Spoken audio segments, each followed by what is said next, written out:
Bonjour et bienvenue à la gare Union de Chicago. Nous voyageons aujourd'hui sur le Texas Eagle d'Amtrak de Chicago à Augustin dans une couchette. Couvrant un total de 1223 miles sur 2 jours de voyage, le voyage d'aujourd'hui sera le plus long sur la chaîne à ce jour.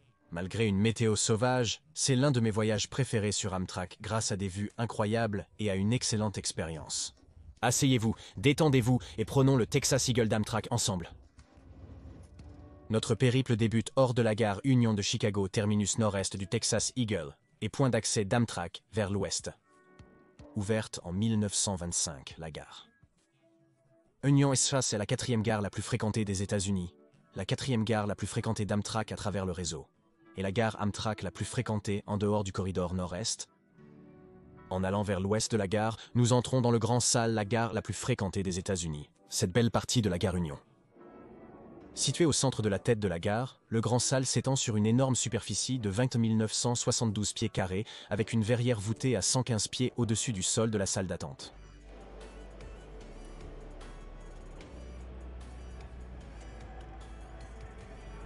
Aujourd'hui, le hall est décoré d'un drapeau américain et d'un éclairage tricolore pour le 4 juillet.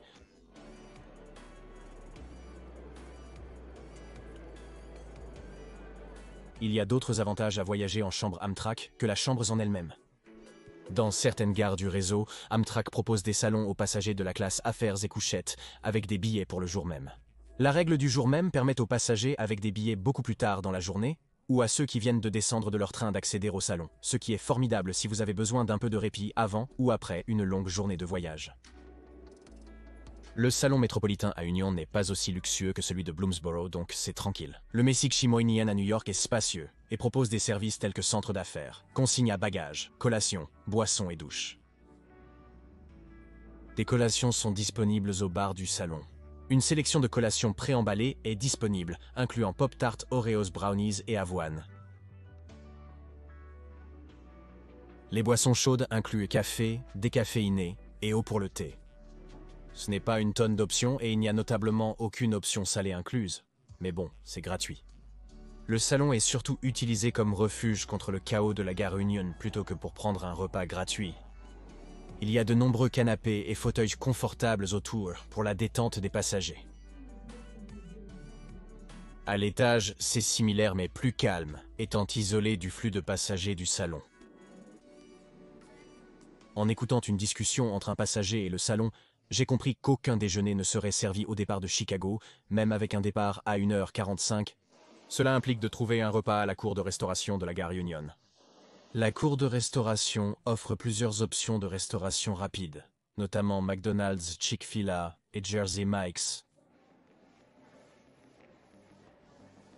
En revenant au salon, l'annonce d'embarquement est faite pour le train Texas Eagle 21, alors nous prenons nos affaires et nous dirigeons vers le tunnel en direction des voies.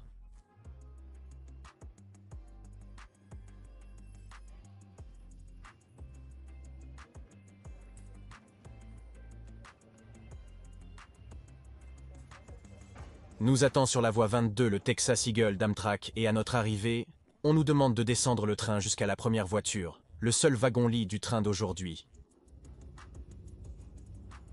Malheureusement, le Texas Eagle Concise a été réduit au début de la pandémie à un seul wagon-lit, une voiture café et un train. Cela signifie pas de voiture salon ni de repas traditionnel dans notre voyage aujourd'hui. Après une courte attente et la vérification avec notre accompagnateur de wagon-lit, nous embarquons sur le Texas Eagle d'Amtrak.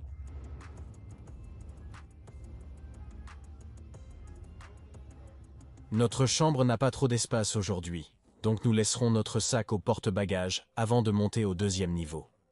En empruntant le couloir, nous trouvons la chambre 6, notre logement pour les 28 prochaines heures.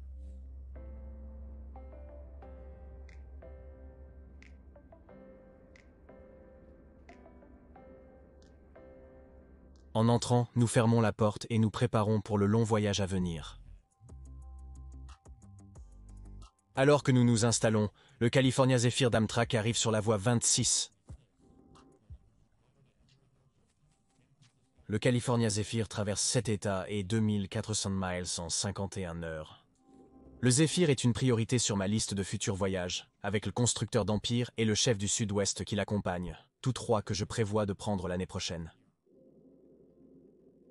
Peu après être monté à bord, notre train a quitté la gare Union pour notre aventure de 1200 miles vers le sud.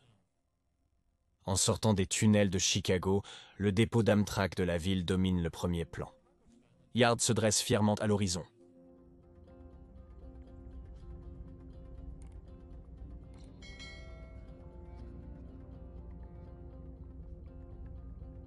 En passant sous le pont compagnie aérienne Saint-Charles et au-dessus de la rivière Chicago, nous quittons le centre-ville de Chicago en direction de la banlieue et plus loin. Avant de s'éloigner, regardons notre itinéraire pour les 2 jours à venir. Nous entamons notre voyage vers le sud de Chicago. Nous nous dirigerons du sud de Chicago à Johnston, puis vers Joliet, et emprunterons l'I-55 jusqu'à Springfield en Illinois, pour atteindre Saint-Louis, Missouri avant le coucher du soleil.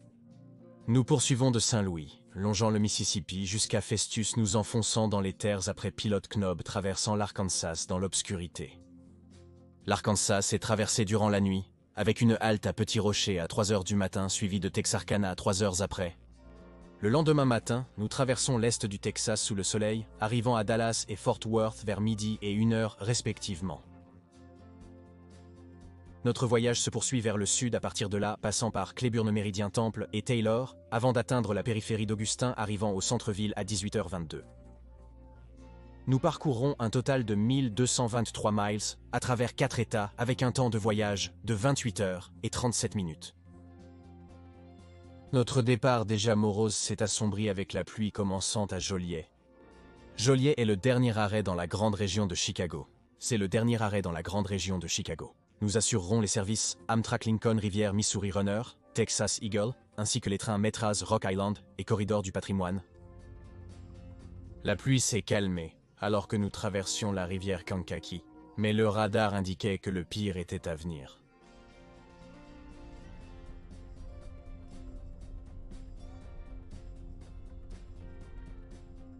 En nous éloignant de la fenêtre, nous observons notre compagnon de chambre Amtrak. Le roommate d'Amtrak est la plus petite couchette de la zone. Le logement proposé à bord comprend 2 couchettes, avec suffisamment d'espace pour 2 adultes. Les roommates, mesurant 6 pieds et demi sur 3 pieds et demi, ont peu d'espace, majoritairement occupés par 2 sièges. Entre les 2 sièges, on trouve 2 bouteilles d'eau, une tablette, une carte de sécurité et le menu du voyage. La tablette, assez grande pour 2 ordinateurs portables, se déploie entre chaque siège, mais nécessite un nettoyage.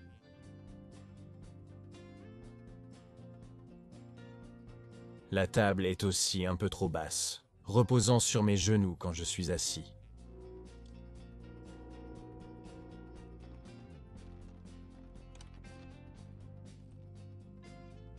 Amtrak fournit 2 bouteilles d'eau gratuites, une pour chaque passager. Si vous en manquez, l'accompagnateur de couchette vous en apportera plus sur demande. Le menu du voyage d'aujourd'hui est derrière la carte d'information de sécurité. Nous détaillerons les options à l'heure du dîner. Concernant la disposition des sièges, il y a largement assez d'espace pour qu'un passager puisse s'étirer et se sentir à l'aise.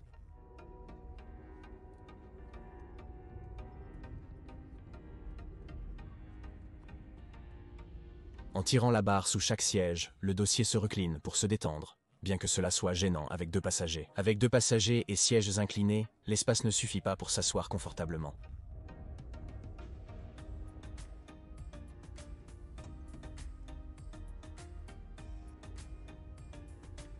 Le siège arrière comporte une lampe de lecture, les réglages de température et l'unique prise de courant de la pièce. Oui, l'unique prise.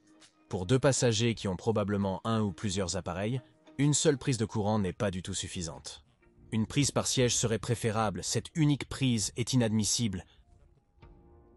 Le siège avant possède une lampe de lecture, des commandes de volume pour les annonces et la musique, qui ne fonctionnaient pas, le bouton d'appel de l'accompagnateur et les commandes d'éclairage principales.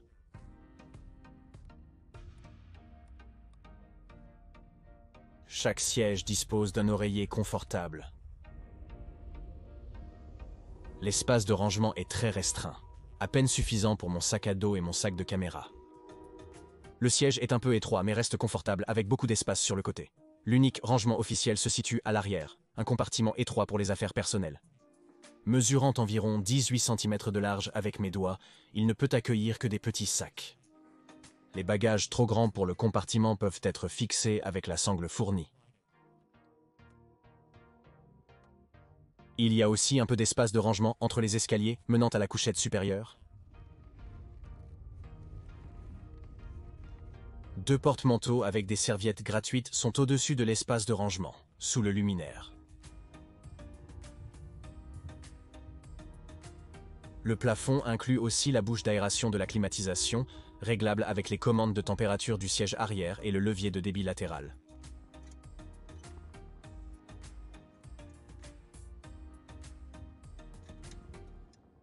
La poubelle de la chambre est placée sous les escaliers menant à la couchette supérieure pour une utilisation aisée.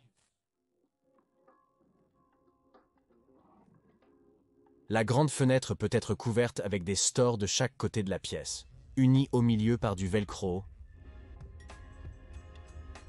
La grande fenêtre unique peut être recouverte à l'aide des stores de chaque côté de la pièce, se rejoignant au milieu avec un peu de velcro. Le lit superposé supérieur, qui se replie au besoin, est au-dessus de l'espace d'assise. Le lit superposé supérieur à la literie pour les 2 lits. Les instructions indiquent sont de se rouler dans le lit du haut, la tête loin des escaliers. Je trouve cela prématuré, donc je vais continuer et me replier. C'était plus facile d'entrer dans l'autre sens. Le lit superposé supérieur est plus court que le bas d'environ 10 cm, mais j'avais encore assez d'espace pour m'allonger sans toucher les murs, ni à la tête, ni au pied du lit. Le cadre réduit l'espace de couchage, donc je conseille le lit inférieur aux passagers plus grand. Pour la sécurité, un filet fixé au plafond complète le lit superposé supérieur. Les sangles de chaque côté, bien que délicates, peuvent être serrées. Une lampe de lecture pour le lit superposé supérieur est intégrée près de la bouche d'aération de la climatisation, avec un sac pour effet personnel sur le mur.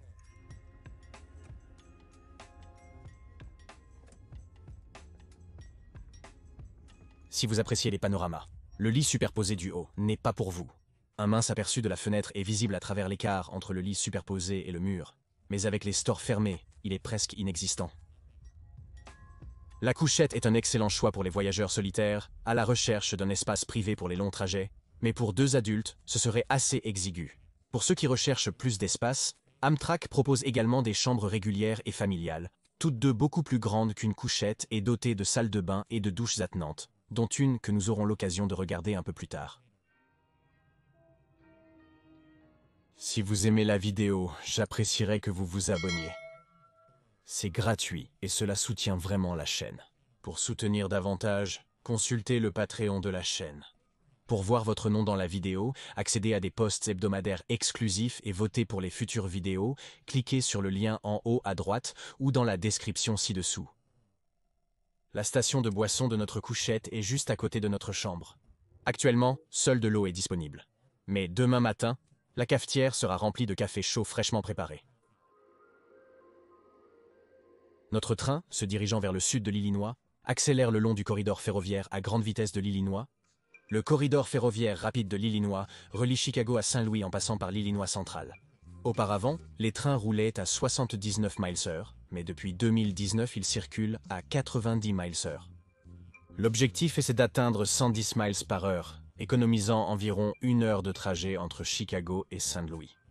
Les tests à haute vitesse sont déjà en cours, avec des trains prévus pour commencer à fonctionner à 110 quelque part en 2023. Même si ce n'est pas de la grande vitesse, c'est une avancée par rapport au service habituel de 80 miles/h en ville et un pas vers un rail plus rapide aux États-Unis. La pluie a commencé lors de notre arrêt à Pontiac, des éclairs intermittents prévenaient de ce qui allait arriver. Nous avons discrètement quitté Pontiac poursuivant vers le sud sous une pluie intense. 500 pieds de visibilité sont rapidement devenus 50 puis 10 alors que les cieux s'ouvraient, déversant des seaux et des seaux d'eau sur le paysage.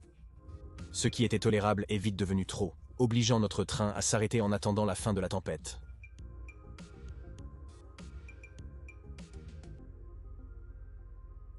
Le radar météorologique indiquait que nous étions coincés ici pour un certain temps.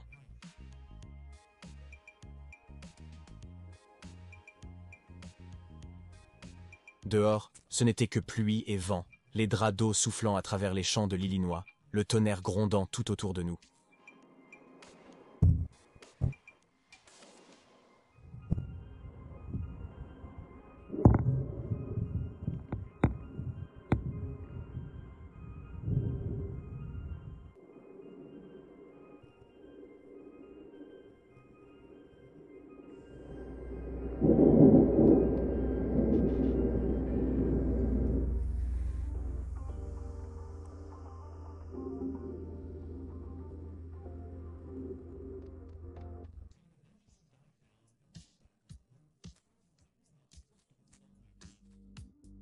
N'étais-tu pas?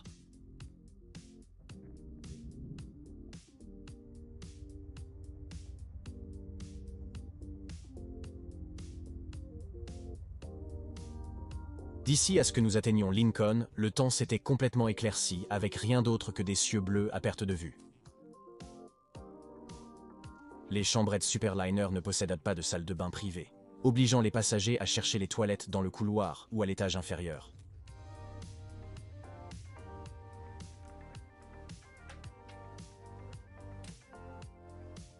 La salle de bain à l'étage est petite mais fonctionnelle, avec un lavabo et des toilettes basiques. Le lavabo fonctionnait bien avec de l'eau chaude et froide, bien que le savon était presque vide.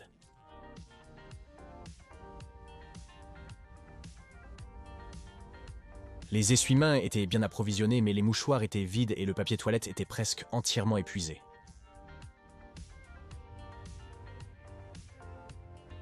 La seule prise paraissait fonctionner correctement, entourée de nombreux gobelets près de la porte.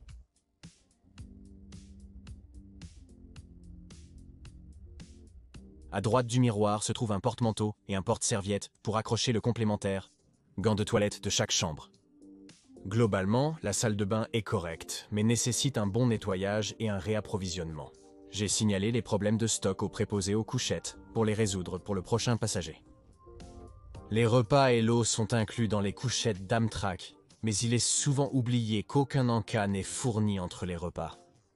Heureusement, j'ai fait le plein d'options et pris une canette de coca au salon métropolitain à Chicago.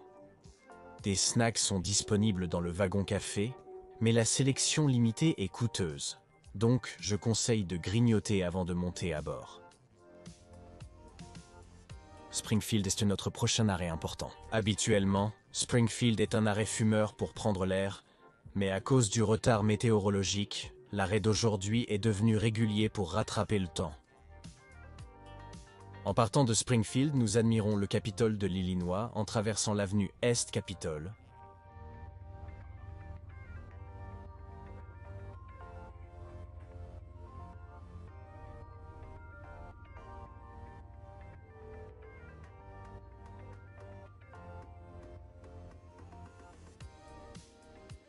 Notre prochain arrêt est Carlinville, et notre accompagnateur de couchette passe pour prendre notre commande de dîner. Comme dit précédemment, nous aurons le menu flexible d'Amtrak pour dîner, donc nos options sont plus limitées que sur d'autres trajets longue distance. Ayant entendu du bien des nouilles de rue au curry rouge thaï, j'ai décidé de les commander pour le dîner ce soir. Après avoir parcouru l'Illinois rural, notre repas est prêt. Il est l'heure de dîner, allons au wagon-restaurant. Dans le wagon-restaurant, les tables étaient préparées avec le repas de chaque chambre, accompagné d'une carte indiquant la chambre destinataire. Le repas servi ne semblait pas très appétissant dans sa boîte en carton, mais en déballant tout, on découvrait un repas assez agréable. Notre repas incluait une salade avec vinaigrette ranch, un petit pain et du ginger ale. Pour le dessert, la salade est très basique, mais c'est un bel ajout sain au repas. Le plat principal est surprenant par sa saveur, avec un mélange d'épices et des piments thaïlandais pour une forte sensation. Les légumes étaient à bien assaisonner et les boulettes de viande impossibles délicieuses. Si je devais critiquer ce plat, il manquait de sauce. La sauce était savoureuse, mais insuffisante pour assaisonner toutes les nouilles, laissant certaines détrempées au fond du bol. Le brownie a parfaitement conclu le repas. Il était extrêmement riche, avec beaucoup de chocolat partout. Malgré l'absence de wagons-restaurants, la restauration flexible, surtout pour le dîner, était surprenante. Mes attentes étaient faibles en y allant, mais les nouilles de rue thaïlandaises étaient superbes, et le brownie a tout conclu de manière satisfaisante. Alors que le dîner se terminait, l'horizon de Saint-Louis commençait à se dessiner, l'arc de Gateway se dévoilant au-dessus de la cime des arbres. Je sais que j'ai dit par le passé que l'arrivée vers le nord à Augustin est parmi les meilleures sur le réseau Amtrak, mais ceci est vraiment quelque chose d'autre. En contournant le virage sur le pont MacArthur, notre train a dévoilé une vue époustouflante de l'horizon de Saint-Louis, de l'arc de Gateway et du Mississippi.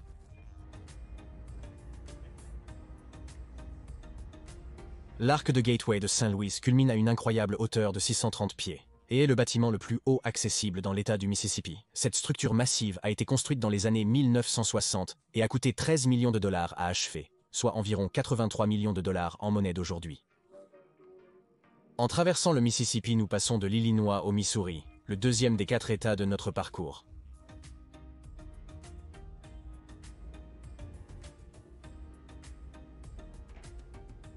En passant par le centre-ville dans le métro léger de Saint-Louis, nous arrivons à la gare de Portail de Saint-Louis pile à l'heure. Saint-Louis est notre premier arrêt, où nous pourrons sortir du train pour respirer de l'air frais, malgré qu'il soit le deuxième indiqué pour les fumeurs.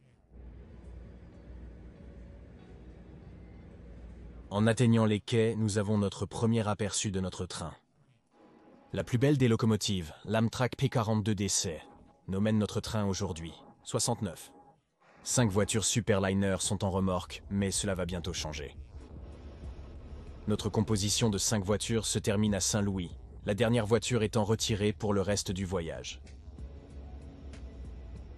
J'ai croisé un amateur de train, Stéphane, sur les quais, et nous avons partagé nos expériences de voyage sur Amtrak. Stéphane, plaisir de t'avoir rencontré, j'espère que tu vas bien. Le conducteur annonce le départ et nous remontons à bord pour continuer le voyage.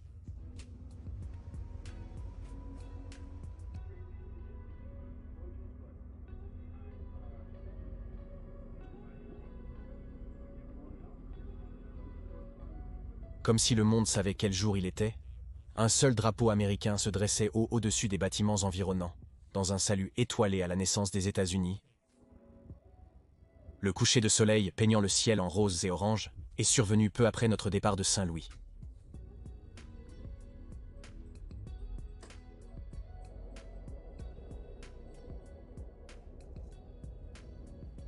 Nous avons rejoint le puissant Mississippi au crépuscule, roulant vers le sud jusqu'à Beverly.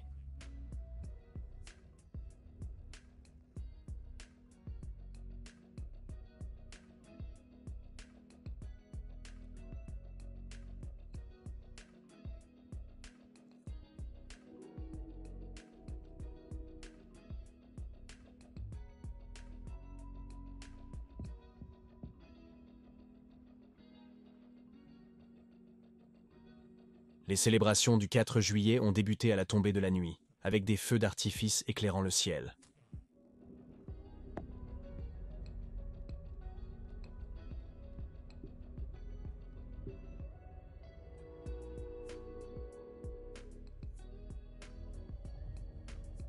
Avant le coucher, il est temps de se laver, c'est-à-dire de prendre une douche. La douche pour les passagers en chambre est située au rez-de-chaussée, à côté de la chambre accessible.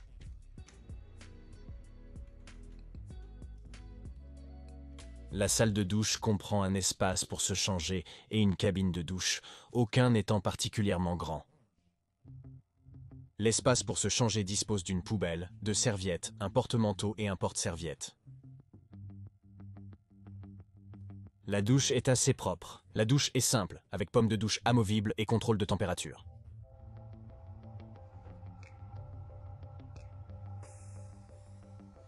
Près de la pomme de douche, il y a des instructions simples, bien qu'inutiles car il y a peu de risque d'erreur. La cabine est assez haute pour me tenir debout, mais le point de fixation de la pomme de douche est trop bas pour moi, donc j'apprécie grandement la tête amovible. L'eau avait une pression surprenamment basse. Elle était élevée, surtout pour un train, et les réglages de température étaient efficaces pour un confort optimal. Malgré le fait qu'il s'agisse d'une douche, Amtrak n'a fourni ni shampoing ni savon. Il n'y a donc pas vraiment de moyen de se laver correctement. J'ai pris des articles de toilette de mon hôtel la veille, donc j'étais prêt à partir. N'oubliez pas les vôtres si vous comptez utiliser la douche à bord. En somme, ce n'est pas parfait, mais c'est certainement bienvenu après une longue journée de voyage. Après m'être nettoyé, j'ai demandé à notre accompagnateur de couchette de convertir nos sièges en lit pour la nuit. Le processus est rapide, et nous sommes vite prêts à nous reposer. Pendant que les feux d'artifice du 4 juillet éclatent en arrière-plan, nous pouvons nous coucher et éteindre les lumières. Le lendemain matin, nous nous sommes réveillés à notre arrêt de station à Texarkana, près de l'État de l'Arkansas. Après une pause au Texas, nous avons continué vers le sud, vers Augustin. Le petit déjeuner était le prochain point à aborder. Le petit déjeuner, contrairement au déjeuner ou dîner, est commandé au bar plutôt que par l'accompagnateur de couchette. Le menu flexible offre 3 choix pour le petit déjeuner. Un petit déjeuner continental varié, du pain perdu façon chemin de fer, ou une omelette aux 3 œufs. J'ai choisi l'omelette et un bol de Rice Krispies à manger, plus une tasse de café à boire. En enlevant l'aluminium, on trouve une large omelette avec des patates, des tomates séchées et quelques saucisses de poulet. Le repas n'était vraiment pas impressionnant. L'omelette était un peu fade, mais les pommes de terre et la saucisse étaient repassables, suffisamment pour une personne. L'ajout des Rice Krispies a rendu le petit déjeuner copieux. Les habitués de l'Amtrak savent que les Rice Krispies ne sont pas inclus dans le petit déjeuner à l'omelette. L'employé du wagon café sera ravi de vous proposer quelque chose du petit déjeuner continental. Après le petit déjeuner, notre train atteint Longview pour la première pause cigarette.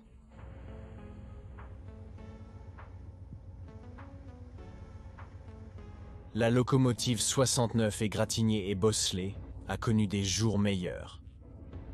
On dirait qu'elle a peut-être été impliquée dans un accident à un moment donné, car il y a pas mal de dégâts sur son coin avant gauche juste au-delà du tac du rail la grande vitesse de l'Illinois. En rentrant, j'observe un fragment de l'histoire ferroviaire. Caché sous le texte de Bienvenue se trouve la silhouette du logo Amtrak West, une marque qui n'a pas été utilisée depuis de nombreuses décennies.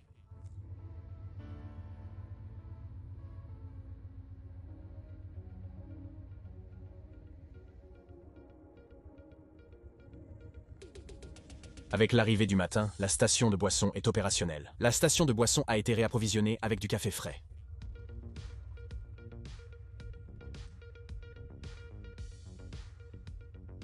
Nous approchons rapidement de Dallas au Texas pour notre prochaine pause cigarette.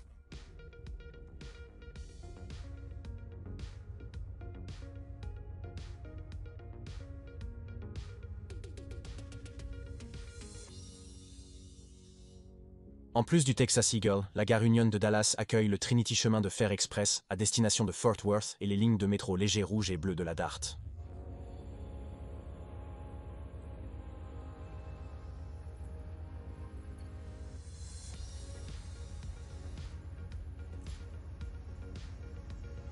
Après une courte escale à Dallas, nous reprenons la route vers Fort Worth. L'horaire du Texas Eagle devient étrange dans la région de DFW. Dallas et Fort Worth, à 1 heure à l'ouest, sont des points d'arrêt, Fort Worth étant un lieu de changement d'équipage. Cela entraîne un long arrêt ici, à Dallas, puis un arrêt encore plus long à Fort Worth. Selon le programme, nous resterons à Fort Worth pendant près de 2 heures, ce qui semble exagéré. Nous approchions de Fort Worth à l'heure du déjeuner. J'ai commandé des ziti au four, des boulettes de viande et un coca pour le déjeuner aujourd'hui. Comme la veille, notre dîner incluait salade, petit pain et brownie en dessert. La salade et le petit pain étaient assez classiques.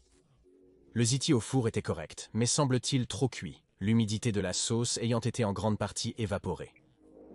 Les nouilles d'hier soir.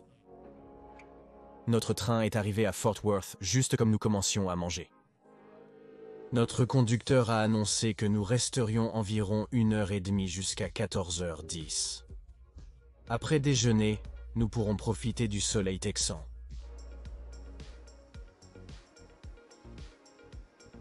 Fort Worth est le terminus sud de l'Heartland Flyer d'Amtrak pour Oklahoma City. Le train de 3 voitures relie 1 fois par jour Oklahoma City et les services de correspondance du chef du Sud-Ouest. Fort Worth est également le point où les trains en direction du nord et du sud se croisent. Le train 22 en début de trajet vers Chicago comprend curieusement une voiture à bagages parmi ses habituels superliners.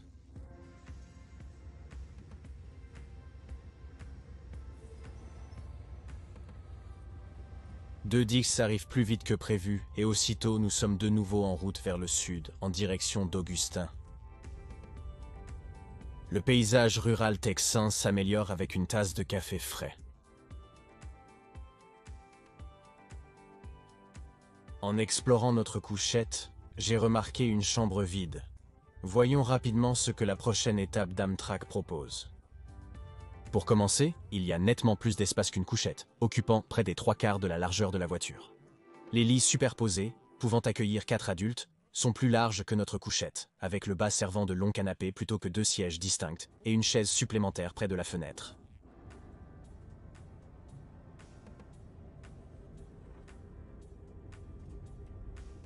Les chambres ont une salle de bain privée avec lavabo et douche, une amélioration majeure par rapport à la nôtre. Malgré son emplacement étrange au milieu de la pièce, le lavabo est un petit compromis pour une salle de bain privée. La salle de bain avec douche est derrière le lavabo. Étant un espace commun avec les toilettes, la douche n'offre pas beaucoup d'espace pour se nettoyer, mais c'est préférable à une installation commune comme celle du bas.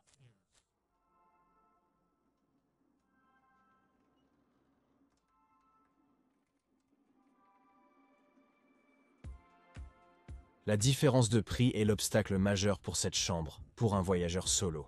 J'ai déboursé environ 500 $ pour notre couchette de Chicago à Augustin, ce qui est raisonnable. La salle de bain, les repas inclus et une chambre privée sont à courte distance. Le même voyage coûtait environ 300 à 400 $ de plus pour une chambre, une surcharge difficile à justifier en voyageant seul. Si le coût est divisé entre 3 ou 4 personnes, l'espace supplémentaire est justifié car une chambre même pour deux semble étroite. Notre prochain arrêt à Temple, Texas, est encore une autre pause cigarette. La route du Temple et le musée du patrimoine sont situés juste au-delà de la plateforme et abritent plusieurs voitures et locomotives historiques, y compris la locomotive BNSF EMD GP9U, numéro 1680, et le Santa Fe Alco HH 600, numéro 2301. L'heure du dîner est venue environ 1 heure post-Temple. En allant vers le wagon-restaurant, nous trouvons notre repas déjà servi sur une table. Le déjeuner de pâtes m'a laissé insatisfait, alors je suis retourné aux tailles fiables et éprouvées. Nouilles et du thé glacé. Je suis content d'avoir repris les nouilles, car elles étaient délicieuses, même la deuxième fois. Les boulettes de viande végétarienne étaient délicieuses et bien assaisonnées, avec une sauce au curry rouge taille délicieuse et épicée pour rehausser les saveurs. En résumé, une superbe fin de voyage. Nous avons traversé le Texas rural, suburbain puis urbain, en nous dirigeant vers le centre de l'autoroute Mopac d'Augustin. Quelques pensées finales sur notre voyage avant d'arriver à Augustin. Globalement, les 500 $ que j'ai déboursés en valaient totalement la peine.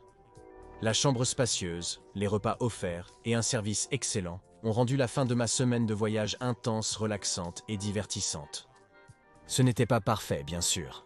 L'absence de voiture salon et de salle à manger traditionnelle sur Amtrak a été décevante, mais les repas à horaires flexibles étaient savoureux, et je n'aurais probablement pas passé beaucoup de temps dans le salon de toute façon. Recommanderais-je le voyage? Eh bien, ça dépend. Si vous résidez où l'Aigle du Texas est l'unique train, alors oui, je le ferai. C'est une expérience agréable et abordable, idéale pour les amateurs de train et de train-couchette. Je suggérerais de choisir un autre itinéraire longue distance d'Amtrak à l'ouest. L'ajout de voitures, restaurants et salons traditionnels enrichit tellement l'expérience de voyage en train qu'il faut saisir cette opportunité si elle se présente. Je prévois qu'Amtrak ajoutera les voitures, restaurants et salons au concis et au... En ce début d'année, le Texas Eagle ne répond plus aux attentes antérieures. L'horizon d'Augustin se profile à l'horizon, et 28h30 après avoir quitté Chicago, notre train arrive à Augustin, Texas. En récupérant nos affaires, nous descendons les escaliers pour la dernière fois.